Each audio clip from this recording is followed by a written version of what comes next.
หมอยซุงค่ะหมอยซุงพี่ๆน้องๆพบปันแห้งข้าวสายหมอหอมกกอกค่ะมื้อนี้ก็เป็นวันที่13เดือนธันวาคมที่4ปี2025ในตอนรายการเฮาค่ะตอนในเดียวเนาะพี่น้องค่ะมาถ่อมด้วยข่าวเหงาที่มีอยู่2ตอนเนี่ยค่ะนะตอนที่1ในค่ะลมเลี่ยงลงเตพัดเข้าที่เมืองแขฮาวแห้งเนี่ยค่ะฝั่งป้าก้นหย่อมน้ำหนัก50ลงไตจังปิวป้ากว่าจอมลมค่ะข่าวเหงาเที่ยงโหนนึงได้แต่ก็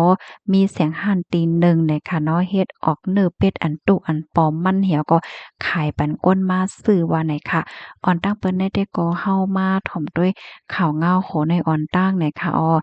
ค่ะอันนี้ก็อยู่ดีตั้งฝ่ายหลวงปองจึงเขาเลยออกมาเปิ้นผ่าปันฟังให้กวนวันกวนเมืองฟังสติลมแรงลงเตพัดเข้าหลายตีนหลายตั้งหลายวันหลายเมืองว่าจังหนังไหนเมื่อวันที่12เดือนธันวาคมที่4ปี2025อยู่ที่ห้องการข่าว BBC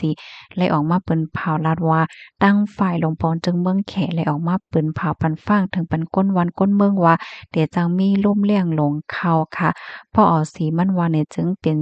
ขั้นสีเหลืองหมักจอกในขณะเพราะว่าสีเหลืองก็หาวแห้งสุดนั่นขนาดไหน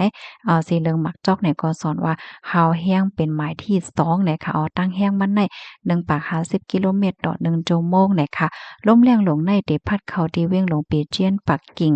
เว้งเถนเจิ้นและแทงหลายๆเมืองอันมีไว้อยู่ที่ในเหอเป่ยในนอตั้งปอดตอนเหนือของเว้งปีเจียนปักกิ่งค่ะ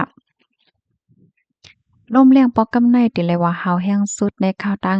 50ปีเนี่ยค่ะเจ้าหน้าที่เขาเนี่ยก็ยังมีร้อนจีสั่งให้ยกเลิกอันเป็นเคอร์มินอันเต็มมินออกก็ได้มื้อหรือไหลเจอในในค่ะลมแรงลงใน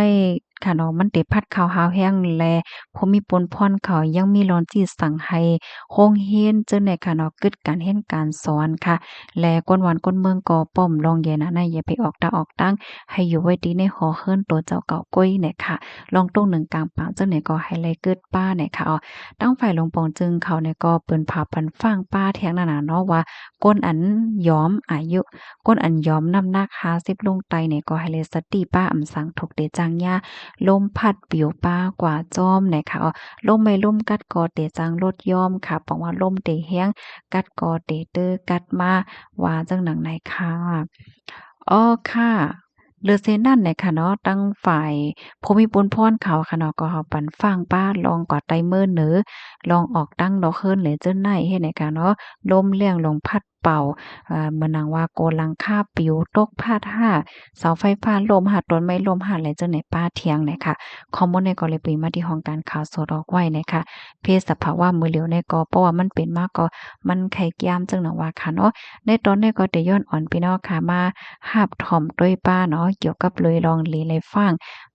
ล่มแรงลงเนี่ยค่ะข้อที่1ก็กดทัดด้วยจอมหอจอมเฮิรนเฮาว่าเจาะมันแก่นแข็งแรงกึ้มเนี่ยค่ะข้อที่2ค่ะเนาะทัดด้วยผักตูเฮิรนผักตูโฮแรงและจังได๋ค่ะที่3เนี่ยค่ะเนาะด้วยโคของตีตั้งเนาะเฮาค่ะเนาะเฮิรนเฮาค่ะนั่นจองเฮาค่ะไล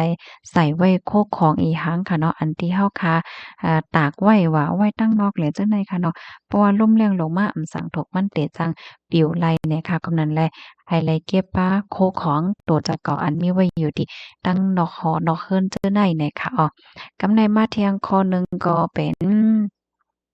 ถัดด้วยป้าลองไฟฟ้าเนี่ยค่ะไฟฟ้าสายไฟฟ้าเมื่อเฮาขาดใจตื้อไฟฟ้านั้นก็โดดไหลฟังด้วยเนี่ยค่ะเที่ยงข้อหนึ่งก็ห่างเฮียนไว้ป้ายาเจ้าไหนเนาะเฮาบ่ฮู้ว่าลมติมาหลายวันเฮ็ดไหนเนาะข้อที่6ก็ติดตามข่าวอยู่ตาเสว่านังในค่ะลมเนี่ยก็หลีโกค่ะเนาะบางปอกเพราะว่าฝนตกไหนเพราะว่าป้าลมเนี่ยก็ซัมปอกโกย่อเนาะในตอนนั้นเนี่ยค่ะว่าอันที่แห้งเนี่ยเป็นลมเนี่ยพี่น้องเฮา ลูกดินในเหตุกำในเข้ามาถ่อมด้วยข่าวแทงโหนเนึงเนี่ยค่ะอันนี้ก็ตั้งกินอันตุอันปอมมันเนี่ยค่ะเจ้าหน้าที่เขาหบทบหันล้านอันหนึ่งค่ะเนาะเฮ็ดขายเป็นเนื้อเป็ด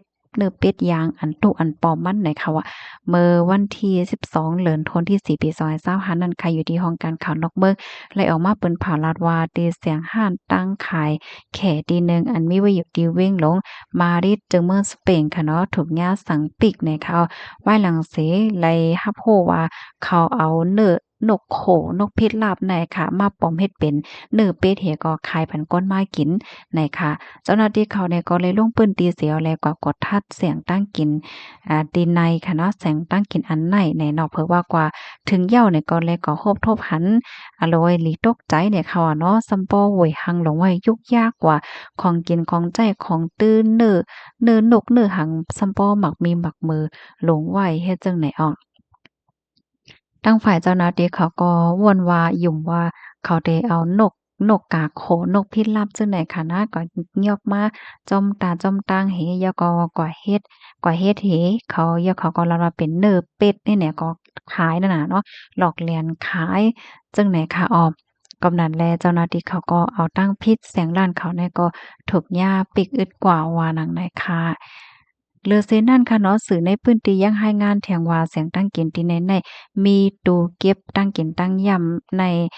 8ตู้ได้ค่ะว่านะอันนั้นก็มันเหลียวค่ะเนาะมันเป็นสนิมมันบ่เป็นหอ